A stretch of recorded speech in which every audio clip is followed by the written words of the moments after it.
Elizabeth Warren has apologized to Native Americans for pretending to be one of them from 1984 to shortly after announcing her presidential run when she realized it looked bad to have lied about her minority status consistently for the last 35 years.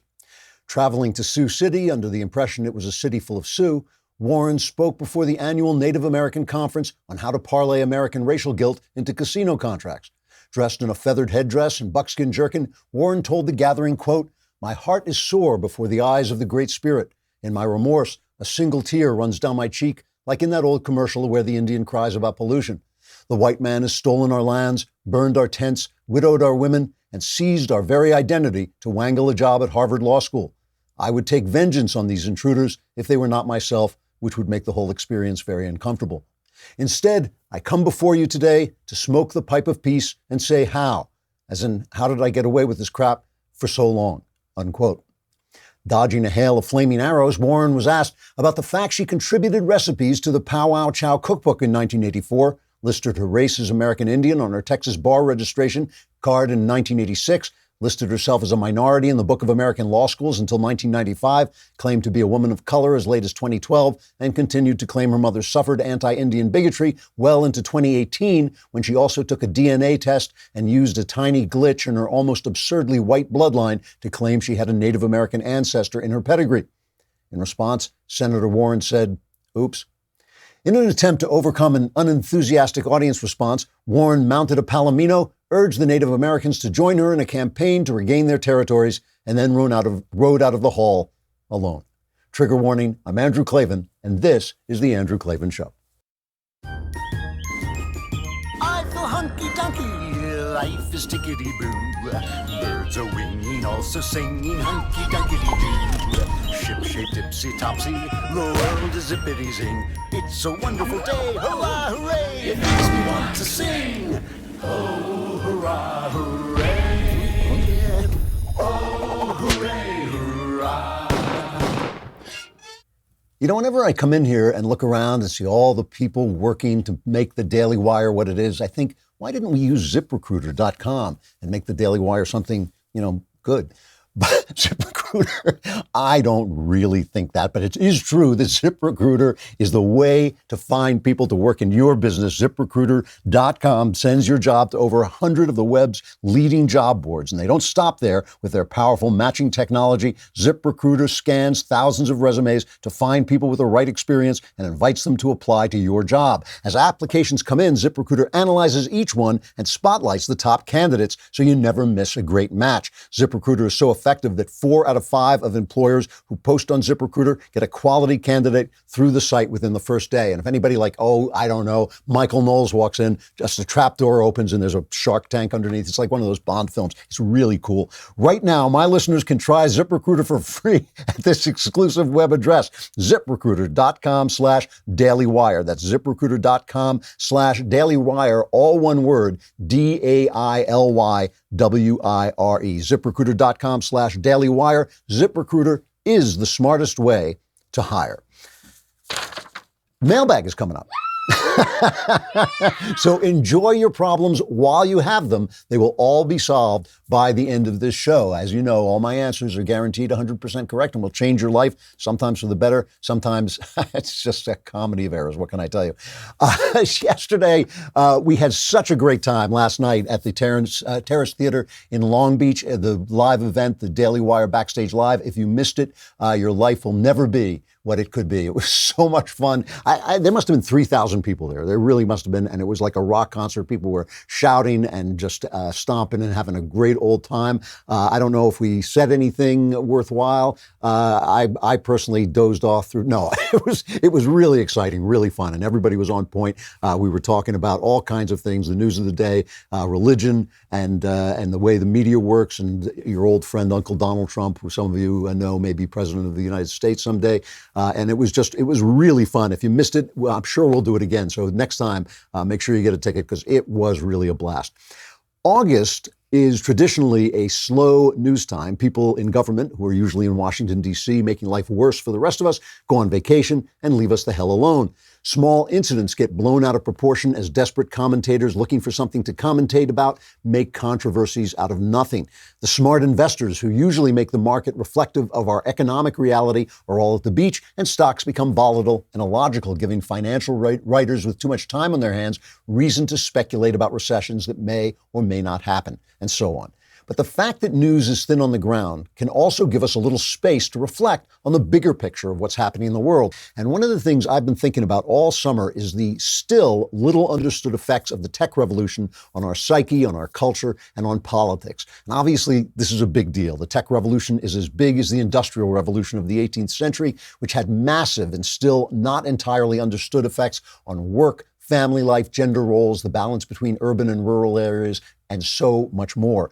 One thing we can say for sure, technology has made the world smaller. That's almost a cliche at this point, but it's true. We know more about what's going on in far-off places, and we know it faster, and that creates a sense of unity that may or may not be in keeping with reality. If there's a shooting in Texas, and then a shooting in Ohio, and then a shooting in Illinois, we feel as if something critical is happening to our country. But our country, in that sense, is an imaginative creation of technology. If these things had happened 100 years ago in places so distant from one another, we might not even have connected them because they wouldn't have been happening in our neighborhood, which is the only world we truly know.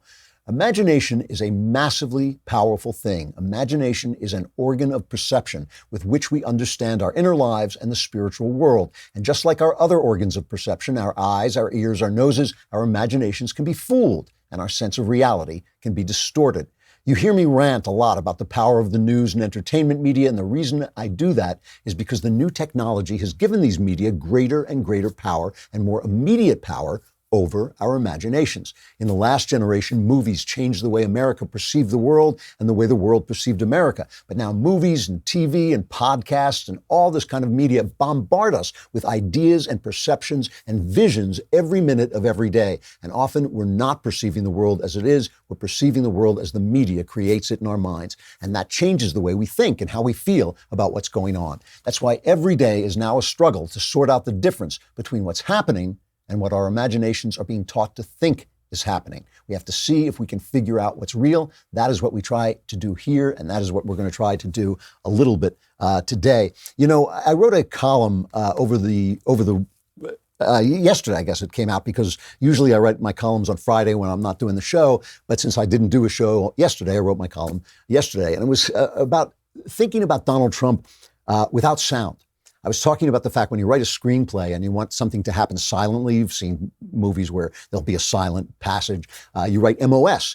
And the legend is that was because there were a lot of German emigres, German and Austrian emigres, who became directors in the early days of film, the 20s, 30s, and 40s. And the way I heard it was Erich von Stroheim, when he wanted to shoot something without sound, he would say, shoot it without sound. So it was MOS, right? Without sound. And, you know, if you look at Trump without sound, it really is a different administration than the one we're taught to think it is. If you've got to take out all the noise. And a lot of that noise, obviously, is coming from the media. Some of the noise comes from Donald Trump himself. I mean, sometimes you got to ignore what Donald Trump is saying. But before we get to that, let's think about the stuff that the media actually says. I mean, I play it here every day, right? I play him saying, oh, he's a Nazi, he's a fascist, he's got dementia now. This is the big one. For a while he was crazy, now he's got dementia. He was a Russian spy, he was a Russian asset for a while. All this crazy stuff that they keep saying. And this is not just coming, it's not just coming from like dopes, like Donnie Deutsch, who's the one who's always like spouting this stuff. It's from responsible news sources, or once responsible news sources. The New York Times, a former newspaper, they were involved in the Donald Trump is inspiring shooters. The shooters in El Paso, they were just leaning on waiting for every word that Donald Trump spoke. That's why they became what they became.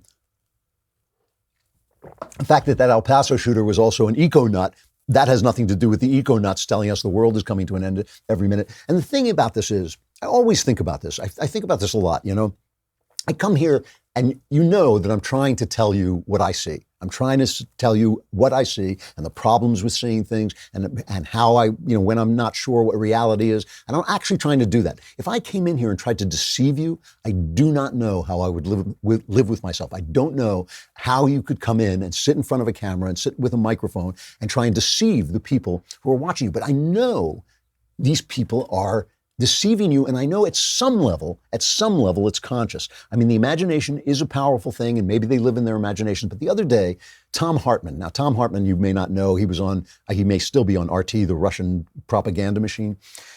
And if you want, years ago, I was promoting a book, and, they send you out to these places, and I didn't really know what RT was at the time, but they said it's, connected with Russia. I said, fine, I'm promoting a book. So I went in, and Tom Hartman interviewed me, and you can go on and find it. It's pretty funny interview. I never like these things on YouTube when they say, Ben Shapiro or Andrew Klavan, Michael Knowles destroy somebody. But I thought I made him look pretty bad, just because once I realized what the show, I was sitting in the green room watching this left-wing propaganda coming out of this place. And by the time I walked in, I just thought these guys are lunatics. And so I just said to him, look, Tom, I think you're a lunatic. And it was pretty funny. You could just see on his face that no one had talked to him like that. And it really took him off guard. So as a thinker, as a guy who's making comments, I don't have a lot of respect for what is coming out of Tom Hartman's mouth. So he tweets yesterday. And I should add that he wrote a book. He writes a lot of books. He's fairly popular among the left. He wrote a book about the Second Amendment and how evil it is and how bad the Second Amendment is and how we shouldn't have guns, right? Because, if there was one thing a Russian propagandist knows is that American people shouldn't have guns, because he saw Red Dawn and he doesn't want that going on. So Tom Hartman yesterday, he puts out a tweet. He says, "Mark my words, Donald Trump is waiting patiently and encouraging his very own version of the Reichstag fire to flip U.S. democracy autocratic." Okay. So the Reichstag fire, I'm sure you know, Adolf Hitler, there was some crazy communist lit a fire in the Reichstag, the government building in Berlin, and Hitler and the Nazis played that up to seize emergency powers, which of course they never let go of. They became dictators, saying we must protect the polity from this evil communist conspiracy. So he's saying that Donald Trump is just waiting to stage a Reichstag fire so he can seize emergency powers and become Adolf Hitler. And so I tweeted back at him. I said, well, Tom, then you must want us to have guns, right? Because you wouldn't want us not to be able to defend ourselves against Hitler. If Hitler is the president, the people need guns. I mean, this is one of the problems. Hitler came and confiscated the Jews' guns. He knew where all the guns were because they had gun registration. So he came and got all the guns, and the people couldn't defend themselves. I mean, when they had an uprising, finally had an uprising in the Warsaw Ghetto, one of the hardest things to do was to acquire weapons. That was why it was so tough for the Jews to fight back when they came to kill him. So I tweeted back and I said, well, if he's Hitler, obviously you want us to have guns. Except obviously he doesn't, because he wrote this book. So he's just a gas bag. He's just a gas bag. He's just a guy with gas emanating out of his mouth, because he obviously doesn't believe this guy is Hitler, because if he did, he would want us to have guns. He would want to have a gun. So they don't actually believe what they're saying, right? So we have but still they create this noise. They create this world in which we're constantly in danger. Beto O'Rourke, let's play. There's a cut of Beto O'Rourke just basically conflating Trump. O'Rourke is from El Paso. O'Rourke also is now polling at approximately -3%. He's going to have to give votes back. He's going, at the end of this process, he's going to owe votes to the American people because he's actually fallen beneath zero. So he's doing anything he can to make himself viable again. And the more he tries, the more extreme he gets. And he's from El Paso. So here he is just blaming Donald Trump for the shootings in El Paso, which is amazing. Play it.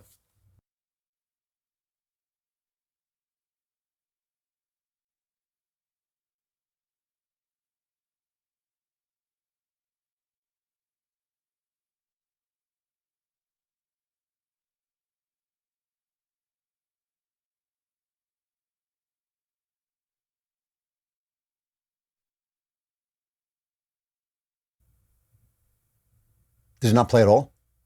Okay. All right. So that didn't play. So that's O'Rourke. He basically says it's deviant. It's deviant evil of this president to come to El Paso to comfort the victims of the shooting when he caused the shooting. How could he do that? What a sick, he calls him sick. What a sick person he is. Now, Beto O'Rourke doesn't believe that. I mean, if he does believe it, he believes it in an imaginative way. He believes it in this, he has this imagination that this is something viable to say, but he doesn't really believe that we're in danger because, again, he would want us all to have guns. He doesn't really believe that there's a crisis, that Donald Trump is inspiring shooter after shooter. You know, the way you can tell about this, the difference between the reality and the imaginative reality they're selling is the way they treated Islamic terrorists. So, for instance, the Boston bombing, remember the Rolling Stone magazine played the Boston bomber in this kind of glamour shot, making him look like some kind of, terrific guy. I remember CNN, when he was arrested, apologized for reporting that he was a Muslim. The idea, and they kept telling us, Barack Obama, who said more people fall and hurt themselves in the bathtub that are killed by Islamist terrorists, they would always say, oh, it's a lone wolf. Don't worry, it's a lone wolf. And they would be lone wolves, but they would be inspired by Al-Qaeda, which they found on the internet. So now the FBI says a lot of these white supremacist guys who go nuts and kill people, they say they're all lone wolves inspired by what they see on the internet. So now suddenly we have a crisis, right? Suddenly they're saying, and by the way, I disagreed with them about the Islamic killers. I agree with them that it is a problem. It is a problem that these fatherless boys go on the internet and find as a father these hate groups, and they're inspired to do this. I don't say, I know more people fall in the tub and hurt themselves, but I don't say it's the same thing because these ideas are cancerous. I mean, white supremacy is a cancerous ideology. So is Islamism. These are cancerous ideologies, and you have to denounce them. You don't have to get in a panic about them. And it is good to look at the numbers, and it is good to see that it's not happening everywhere. But yeah, you can denounce these ideas. So my problem is the difference between the one, oh, it's no problem, it's just a lone wolf. I hate to mention his religion because what a terrible thing that is to do. But suddenly, if it's turned around and it's your political opponent, suddenly it's a crisis. So that idea that we're in a crisis, and then of course, if you say, white supremacy, the idea of white supremacy in America, not a crisis. It's not a crisis. I mean, it really isn't. It's a problem. It is a problem that these ideas are online. We should talk about them. We should fight back against them. We should try and keep marriages together so that we don't have so many fatherless boys. We should try and make sure that boys aren't called toxic all the time in the media. That would be a good thing to do. We should try to make sure that movies don't continually run down young men, so young men feel that they are important parts of the society. They are the future of the society. We can do all kinds of things to fight white supremacy. But the one thing we don't have to do is run around screaming in a panic about it. So much of this is going on right now in the summer when news itself is not occupying people. This is when you really see it, when it really bubbles to the surface. There's this thing going on. It really is amazing with Donald Trump and the Jews. I mean, Donald Trump has got to be the best presidential friend Israel ever had. So he made a comment the other day about the fact that the Democrats have a large and growing radical contingent that basically wants to wipe Israel off the face of the earth, right? They want to boycott them. They want to divest our investments in Israel. They want to stop giving them aid. They want to make our aid contingent on them behaving in such a way that will give the Palestinians power over them. They have nothing at all to say about the constant barrages of rockets that come over and kill innocent Israelis. They have nothing to say about the terrorism, but anything Israel does basically challenges their right to exist. And of course, I'm talking about Ilhan Omar and Rashida Tlaib, who've been in the news, but this is an actual movement within the Democrat Party. Now, eventually, there are supporters of Israel in the Democrat Party. Eventually, there's going to be a struggle between them. But right now, if you are looking for anti-Semitic, evil, anti-Israel doings, it's all in the Democrat Party. So Trump made this comment. Now, we got two of them. Let's play the first one, number 3. Where has the Democratic Party gone? Where have they gone where they're defending these two people over the state of Israel? And I think any Jewish people that vote for a Democrat, I think it shows either a total lack of knowledge or great disloyalty. All right. So now this word disloyalty lit up the media, right? Because one of the tropes, the anti-Semitic tropes against Jews is that they have dual loyalty. They're more loyal to Israel than they are to America. It's garbage, but that's one of the ideas. So questioning their loyalty, that is why when Ilhan Omar and Rashida Tlaib did it, it got people on the right were saying, hey, what are you talking about here? But obviously what he was saying here, well, he explained it. Let's play the second clip where he explains what he was saying. We have a group, I call it AOC plus 3. You could call the person Representative Tlaib. You could say Representative Omar. You could go any way you wanted to go. They are anti-Semites. They are against Israel. She had a plan to greatly embarrass Israel by going there with the fact that she wanted to see her grandmother. I assume that's true. I hope that's true. But it was very bad. Very bad. The things that she and others of that group and other Democrats have said. And they have become the face of the Democratic Party. And I will tell you this. In my opinion, the Democrats have gone very far away from Israel. I cannot understand how they can do that. They don't want to fund Israel. They want to take away foreign aid to Israel. They want to do a lot of bad things for Israel. In my opinion, you vote for a Democrat, you're being very disloyal to Jewish people, and you're being very disloyal to Israel. And only weak people would say anything other than that. All right, we're going to come back to that in a minute. Just remember what he said. First, let's talk about Rock Auto. Rock Auto, I just like saying Rock Auto. I mean, it's so much cooler to say Rock Auto than to go and stand in front of some counter in some auto parts place and wait for this, girl who doesn't know anything more about cars than you do to look on her computer and tell you what you need when you can find what you need at rockauto.com. Rockauto.com is a family business. It serves auto parts customers online. It has been doing that for 20 years. You can go to rockauto.com to shop for auto and body parts from hundreds of manufacturers. And they have everything you could possibly want: brake parts, tail lamps, motor oil, even new carpet. And it's whether you've got an old classic that you love or the car that you drive around every day, you can get everything you need with a few easy clicks. The rockauto.com catalog is unique, easy to navigate, and you can quickly see all the parts available for your vehicle and choose the brands, specifications, and prices you prefer. It's an amazing selection with reliably low prices. Go to rockauto.com right now and see all the parts available for your car or truck. Write Klavan in their How Did You Hear About Us box so that they know we sent you. And if you find yourself freezing suddenly when you want to do that, you think like, wait, how do you spell Klavan? It's K-L-A. Let me help you out. It's K-L-A-V-A-N.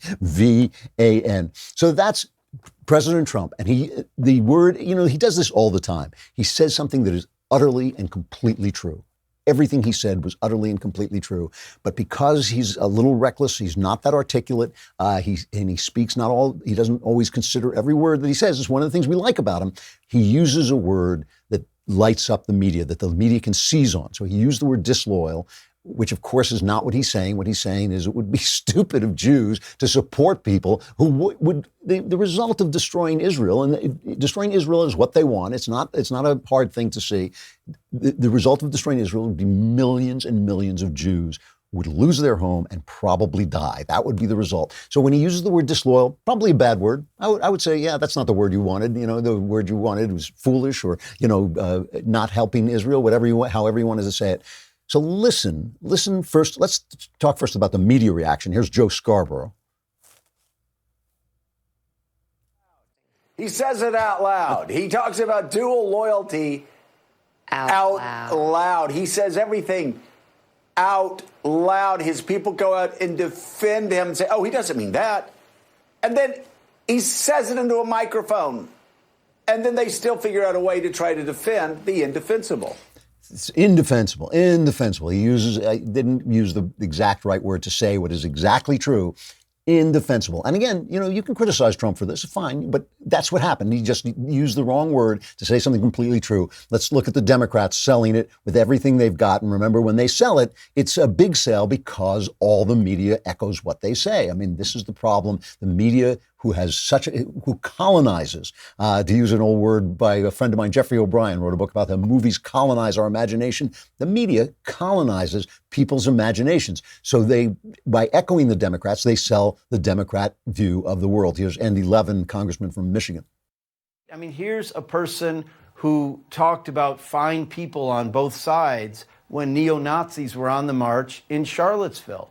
Here's a person who repeatedly talks about people from Latin America coming to our country as an invasion, and then we have white supremacist massacres in our country by people who put up statements on the internet that say they're doing it to avoid an invasion of Latinos.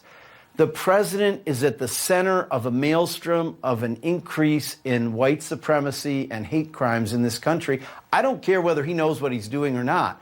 He's a danger to Jewish people in this country. He's undermining the incredibly important alliance between America and Israel. You know, I almost admire, it's hard to get that much crap into this a sentence. You know, it's hard to make that, say that many things that are completely untrue. He made 3 points, basically. Trump said that there were good people on both sides. We know that's not true. We've debunked that 1,000,000 times. He didn't say there were good people on both sides of the Nazis. He was talking about a statue controversy. He inspired the shooter because he used the word invasion to describe thousands of people pouring over our borders. Why would he use the word invasion? How could two separate people use the word invasion? It must be connected. It's like a conspiracy theory. And now that he's endangering the state of Israel, it's not him who wants to divest in Israel. It's not divest take out our investments, take away our aid, boycott their things. It's not him who wants to do that. And yet he's the one who's in danger. So all of it's untrue, but it's a full vision. It is a full imaginative vision. You know, some of the controversies that come out seem so silly. And one of the reasons the right has shot itself in the foot repeatedly, the conservatives, because we don't pay attention to some of these things that seem like they're trivial, and they're not. And Trump does pay attention. When Trump went after the football players for kneeling during the flag, a lot of people on the right, a lot of intellectuals, the think tank set, they were going, why is he doing this? Well, he was absolutely right. This is where the imagination is formed, and the culture is where the imagination is formed, and that becomes your sense of reality. Let's just assume for a minute. Let's assume that congressman was saying stuff that he believed, then he is just a victim of that. I mean, he's a product of that. He may be doing it on purpose, in which case he's trying to make you a product of that, but he may also be a product of it. There may be some way in which he actually believes what he's saying, and that's why you get these. There are two different programs coming out attacking Fox News. Roger Ailes and Fox News. There's a movie coming out called Bombshell, which is obviously about the sexual, scandal that happened just at the end of Roger Ailes' life. It's got big stars: Nicole Kidman, Margot Robbie, Charlize Theron. It's like just this is a really big film. And then there's the one on Showtime, The Loudest Voice. Do we have a little bit of this? This is. What's his name? What's the actor's name playing Roger Ailes? The guy from Gladiator. Russell Crowe, thanks. This is Russell Crowe playing the evil Roger Ailes on Showtime's The Loudest Voice. Television is the most powerful force in the world. We're going to give them a vision of the world the way it really is. And the way they want it to be. If we can do that, then they will never change the channel. People don't want to be informed. They want to feel informed. All right. So two different films attacking Fox News about this one thing on Fox News. Why? I mean, not about Matt Lauer, who bent a girl over a chair and banged her until she fainted and he had to call the medics. Not about Charlie Rose, who's also been accused about this stuff. Not about the guy at CBS who was, all these scandals, these Me Too scandals on the left. Two shows about one cable news station. Why? Because they want to colonize the imagination. And when you see this stuff, you think like, oh, nobody's watching this stuff. At Newsbusters, this is you know how much I love Newsbusters, one of my favorite sites. It's typical of conservatives saying, oh, this bombshell is going to lose money. Doesn't matter. It's going to be on at 3 o'clock in the morning, 8 p.m. It's going to be on every cable station. And this is what people are going to think about when they think about Fox News. A generation coming up who sits around doing Netflix and chill is going to watch Netflix and chill to Bombshell. And that's the power this has because we never answer it. We never fight back. And when somebody does fight back, the Babylon Bee, perfect example. I've said before, the Babylon Bee is the second funniest satire out there. And I'm teasing them, because I've been doing this stuff and I just love their work. And I think they're doing great satirical work.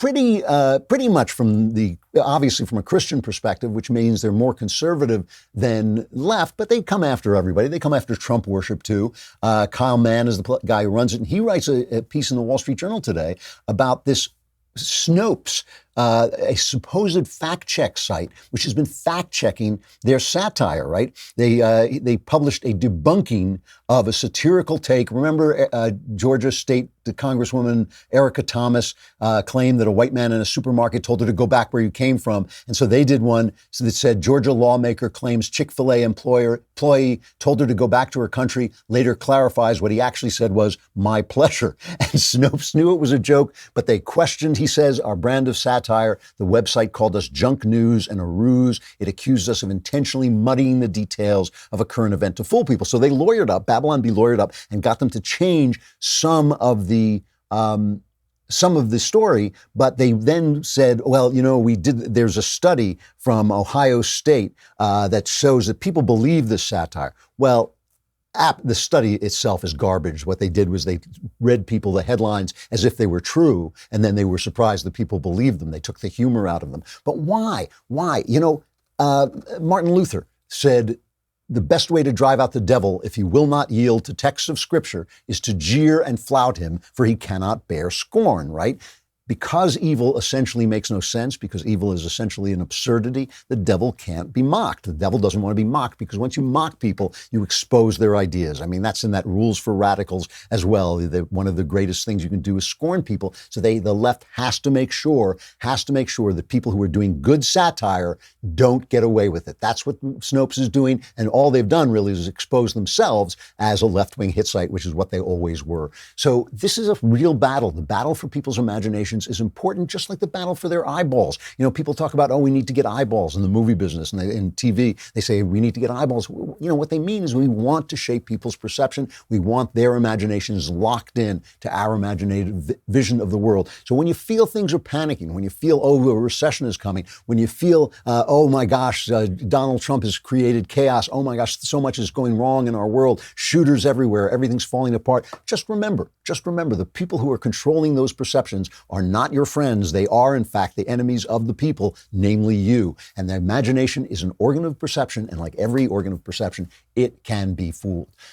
The Daily Wire has turned 4 years old, and we are thrilled. As a thank you to our fans, we are giving away 1 month of our premium monthly subscription to anyone who uses the code BIRTHDAY. That's right. For all of August, as we celebrate this milestone, we're giving away a free first month for new premium monthly subscribers. Again, just use the code BIRTHDAY and come and join the fun at the Daily Wire, and it really is fun. Mailbag coming up in just a moment.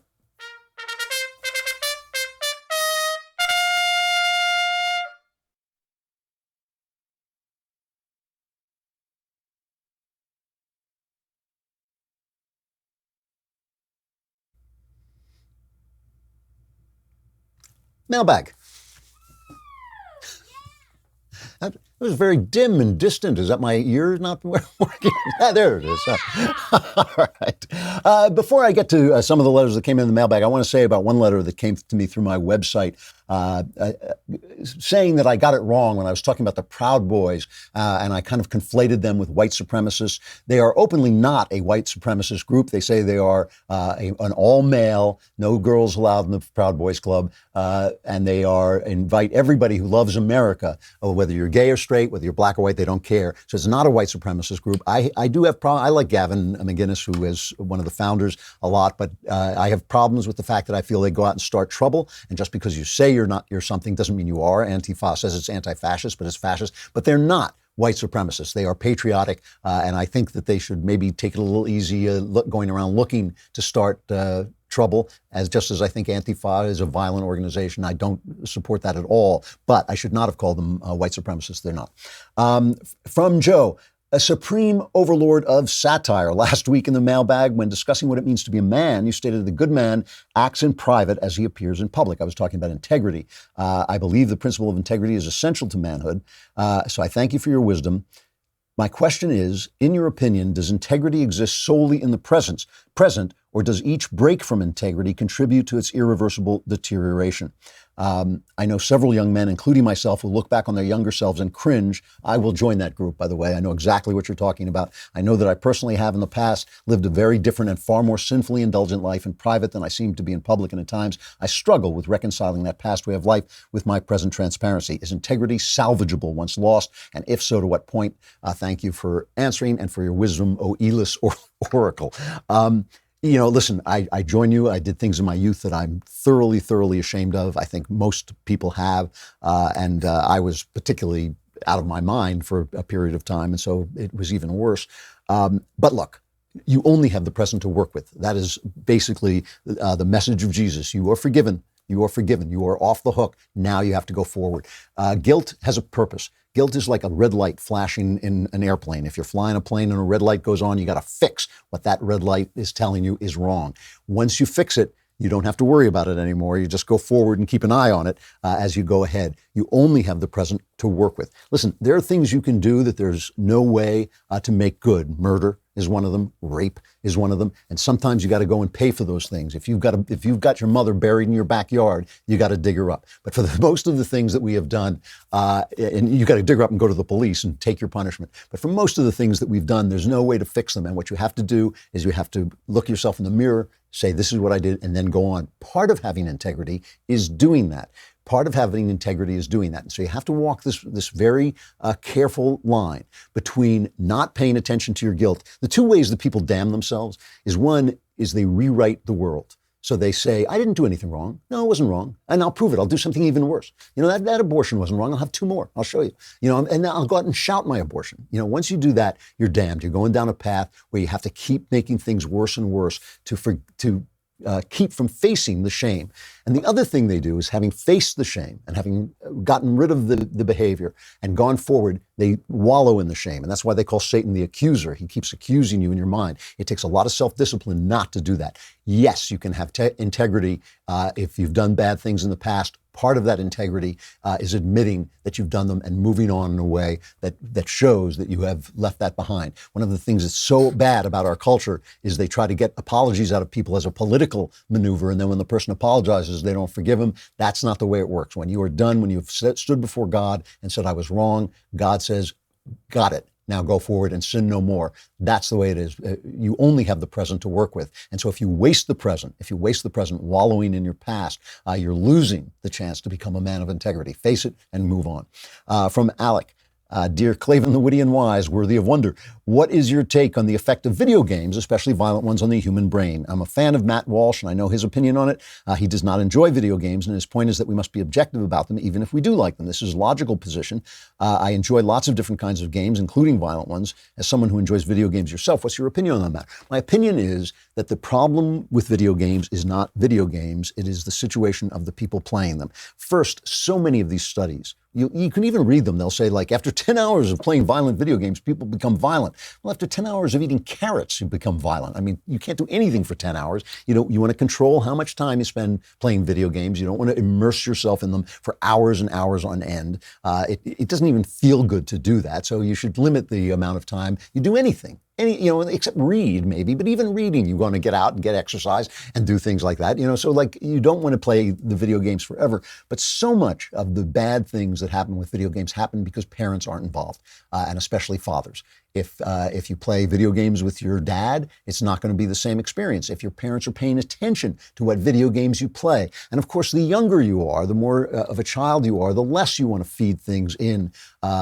that brain that are going to shape them. If you have a small tree and you put a little poison in the tree is going to grow up twisted and sick. If you have a large tree and you put a little poison in it, it's not going to have any effect whatsoever. So that's not to say that video games are poison, obviously. I'm just saying that the effect of something on somebody small is going to be so much greater than it is when you're an adult and you can say, oh, this is a game I'm playing. I'm pretending to be a soldier. I'm pretending to be in a violent situation because it's exciting and cool, but I know that's not happening. That's something that you have as an adult that a child doesn't have. So really the problem with video games is everything surrounding them, the family dynamic, the fatherlessness, the amount of time unrestricted with video games. and how old people are. It is not the games themselves. It's absurd. It's absurd. I mean, if you play games with your dad and some of them are violent, you're not going to become a violent person. That's not going to happen. So if you're a grown adult and you're not a violent person, I know I'm not a violent person. I know video games are not going to make me more violent. So I just think it's ridiculous to blame the game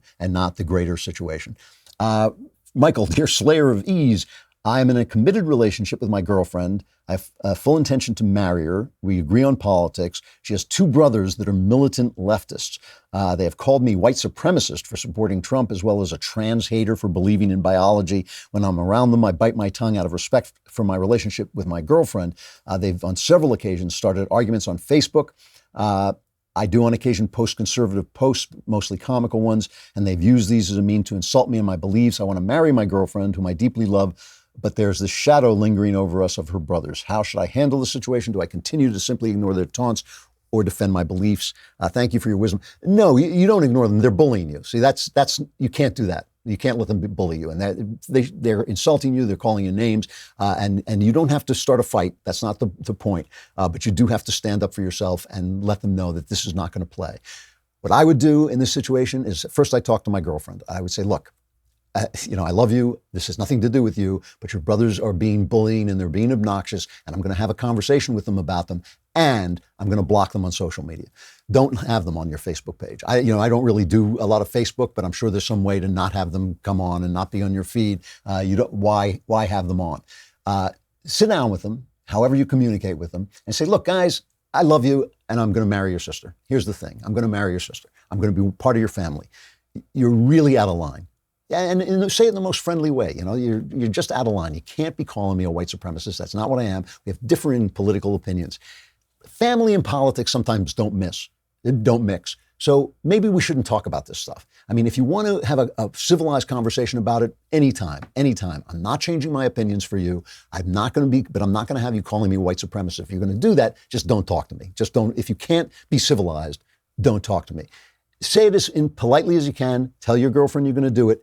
And then just be who you are. I mean, you have a right to your opinions. Your opinions happen to be true, and theirs are wrong. But you don't have to be pushed around like that. It's ridiculous. They're being incredibly rude. One of the things that leftists have is they have this idea that you're evil, so they can say anything you want. But if you turn around to them and say, hey, you're a communist and your ideas are responsible for millions of people dying, they're like, how can you be so uncivil? Being uncivil never became a thing until Rush Limbaugh came around. And then suddenly it was Bill Clinton. Where's the civility? Well, when you were calling us racist, where was the civility? So again, in the politest possible way, just say, guys, this is not the way this is going to go. If you're going to call me that, if you're going to call me names, we're not talking about it. If we don't talk about it, we can be wonderful friends because I'm going to be part of the family. And you should let your girlfriend know you're going to do it. Ashley, from Ashley, O. King Klavan, as a movie buff who grew up with a grandfather film critic, I've been dismayed at the decline of this profession. Critics no longer discuss the quality of film, instead focusing on how it fits in with the modern social and political landscape. Do you see the audience shift away from critics as a long-term win for the film industry or a loss? As an artist, have you ever held this profession in high esteem yourself? Thanks. Really interesting question. There's a difference between reviewers and critics. Okay, a reviewer tells you whether the film is good and should you go, and reviews are now obsolete, really, because the system on things like Rotten Tomatoes is better. Aggregate reviews are better. You can go on and look at what people say, and if they say, oh, well, I hate this movie because it's against abortion, and you think you're pro-life, then you know not to pay attention to that. It's very open. It's right out there in the open.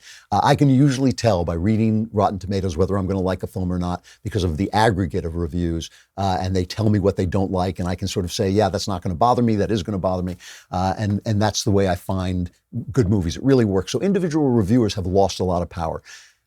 Criticism has gone down the drain.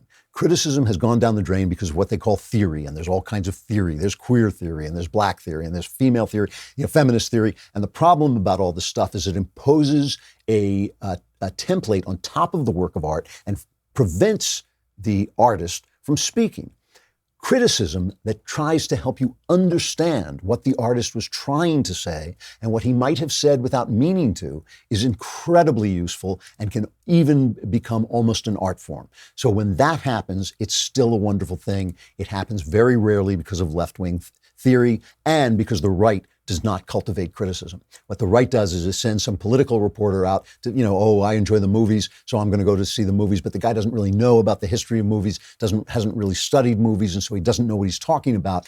He only knows, he basically is a reviewer, a right-wing reviewer. We have very few cultural critics on the right, and the left's cultural critics have gone insane because of theory, which ruins it. So I think criticism can be a very powerful force for good. I mean, look, without criticism of some of the great works, T.S. Eliot's The Wasteland, or even Shakespeare, I just wouldn't have the kind of depth of information I have about those works because I wouldn't know where they come from in time. I wouldn't know enough about Elizabethan England maybe to understand Shakespeare at the level I want to understand him. You can take Shakespeare as he comes, right? Because he's funny and he's interesting, and he tells good stories and his language is beautiful. But the more you know, the deeper you get. So criticism can be a wonderful thing, almost reaching the level of an art form. Unfortunately, with the advent of theory and deconstructionism and all this French theory that came around, it has been ruined. There's a really good article in City Journal, the current City Journal, an interview with Camille Paglia,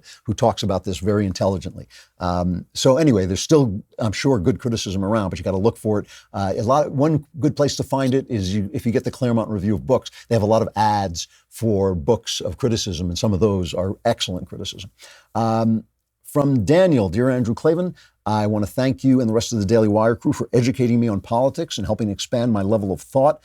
I'm now facing a tough battle in my home life that's becoming hard to ignore.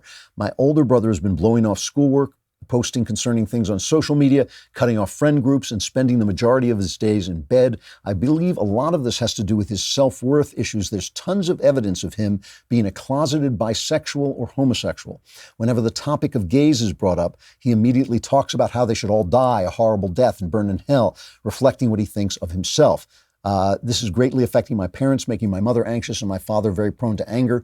I can't help but feel like there's something I need to do to help both my father and brother. Is there anything you recommend me doing to help my older brother out of this depressive state and calm my father? Well, first of all, good for you for noticing this. This is a serious problem. This is a serious thing, and there's only so much you can do. There's certain information lacking from this letter, so my answer can't be as complete as I'd like it to be. I don't know how old you are. I don't know how old your older brother is. I'm guessing your older brother is moving into being a teenager or maybe a late teen, and that would mean that you are somewhere below that. So it's a little hard for me to tell what kind of leverage you have. First, there's nothing you can do to change your parents. Right? Your parents are your parents. They're grown up. They're shaped. It's not that people never change, but they don't change because you don't have the power to change them. You do have the power to befriend your brother and to let your brother know that you love him and you're his brother and his pal no matter what. You don't have to say, even if you're gay, but you can say, look, no matter who you are, no matter what's bothering you, if you're depressed, if you are struggling with something, if you're gay, it doesn't matter to me. I'm your brother and your pal, and you can tell me what's on your mind, and I can help you. Don't feel that you're going to lose me because you're gay or anything else, right? So maybe give him a chance to talk about this. Maybe he's struggling with this, and he needs to know that someone's going to love him no matter what. That may not be the answer. Now, if your friendship doesn't help, and if he doesn't calm down, and if it looks like there's a real problem, that he might hurt himself, or he might hurt somebody else, or he might use drugs that are going to really hurt him, that might come. There might come a time when you have to go to your parents and say, instead of yelling at this guy, you got to get him help. He needs help, and I can't do it, and you can't do it, and somebody's got to do it because otherwise he's going to hurt himself. That might be a message that you can send to your parents, but first, try befriending him. Try letting him know that he's got a friend in you no matter what's going on in his mind. Don't leap to conclusions. Don't decide you know the truth before you find out what he thinks the truth is. I mean, I don't know whether what he's saying is denial. I don't know whether he's got some other mental issue that's really burning him up, but it would be good for him to have a friend and know that you're going to love him no matter what. So that is something you can talk to him about. And if it looks like there's real danger, then you might go to your parents or someone else you think might be more useful and see if you can get him help. So that's how I would start. I got to stop. But I will be back tomorrow. I'm doing a Friday show tomorrow, so please be here. I'm Andrew Klavan. This is The Andrew Klavan Show.